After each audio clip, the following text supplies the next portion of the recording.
In today's video, I wanted to help you with your two-handed backhand by explaining what the 5 most common mistakes players make are on the backhand, so you know what to avoid. And I'm also going to throw in a bonus number 6 mistake that you definitely want to stick around for because it's really important and it's something I see a lot of players doing, so I want to help you to not do it. Okay, I hope you find this video helpful. If you do, it'd be great if you give me a thumbs up, and if you haven't already done so, really appreciate it if you could subscribe to my channel.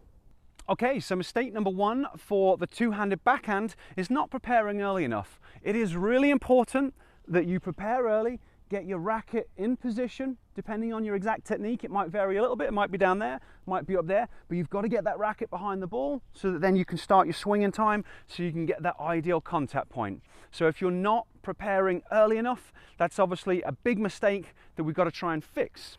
Mistake number 2 is going to be not setting up in the right position, and this might mean not moving forwards or backwards quickly enough, but a lot of the times on the two-hander it means just setting up too close to the ball. So when we swing on the two-hander, we're going to be in there, even for an open or neutral stance, we're still going to be there. We're going to be swinging out to the ball. So in between me and the ball there, we've got that distance, and unless we get an ideal distance, it's really hard to swing out to it, and we end up being kind of jammed in here and stuff doesn't work. So if you're getting too close to the ball, that is mistake number 2. It's something we really need to try and address. Mistake number 3 is going to be hitting the ball late. In order for you to efficiently generate power and spin and control, and the control is really important because it's easy to just slap the ball as hard as you want, but getting it to land in when you slap it really hard is different. That's where we need efficient biomechanics. We need to, obviously we've got to get the unit turn, we've got to get that preparation. We're then driving through that back hip, back leg.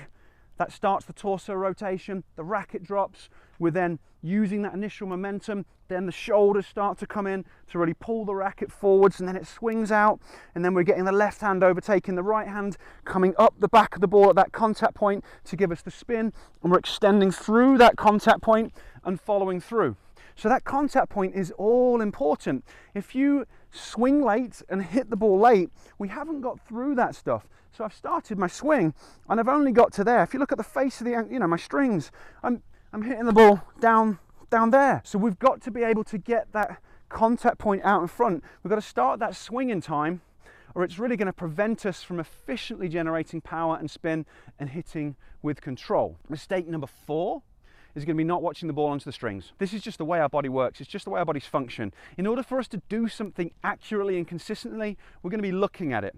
So when you make contact with that ball, you want your eyes locked on the bed of the strings, hopefully watching the ball come on and off, and you want your head stable, and you want to exaggerate it, and you want to keep your head still there for just a moment or two longer after that contact to increase the likelihood that it will happen. If you lift your head, if you take your eye off the ball, if you lose focus, the chances of you missing your shot go up exponentially. So mistake number 4 is not watching the ball onto the strings. We've got to get that one nailed as well. Mistake number 5 is more about shot selection. It's more about going for the wrong shot. Now this could mean going for small margins. You're just going cross court, but you're trying to hit perfectly onto the line. You want to give yourself a bigger target to aim for. Could be the same thing going down the line, just trying to go right on the line. But often it's just the decision to go down the line in the first place. Now here is where I blame professional tennis players. They're amazing. They can do everything so well. We've been watching Djokovic and Murray do it for years, and now we've got Alexander Zverev with his monstrous abilities just crushing down the line backhands from positions that the rest of us have got no business even attempting it from. You do want to develop that shot, and it's something you really want to work on, and the better you get at it, the better your game's going to be, but you need to do it at the right time and based on the shots that you can consistently execute. And this brings me into bonus mistake number 6, and it's really important that I mention this. A lot of players are really trying to improve their technique, and I encourage you to improve your technique, and I try and teach you and help you with technique. But you've got to understand that tweaking and constantly changing things might be a problem. What I've just discussed are the 5 main issues kind of affecting players. Shot selection's a bit different, but if you're going for a 1 in 100 backhand down the line and you're making it once every 100 shots, the problem isn't the exact thing that you did with your elbow, it's that you're just hitting the wrong shot, so there's nothing to correct other than not trying to go for that shot. But the other 4 things, they're like the foundations of your stroke. Being prepared early, being set up in position with the correct spacing, timing the ball and meeting it out in front, and then watching the ball onto the strings. That's the foundation of a stroke. If you get those things right, like if you prepare late, it messes everything else up after it. If you're too close to the ball, it messes the biomechanics up. If you can't get the contact point correct, it messes everything up. And then if you don't watch the ball onto the strings, that's the most likely reason that you'll miss a shot. So often I see people trying to change the minute things. So when I take the racket back, do I take it to there? Do I take it to there? Do I take it to there? Because we've seen amazing professional players do all of them. None of them are right or wrong.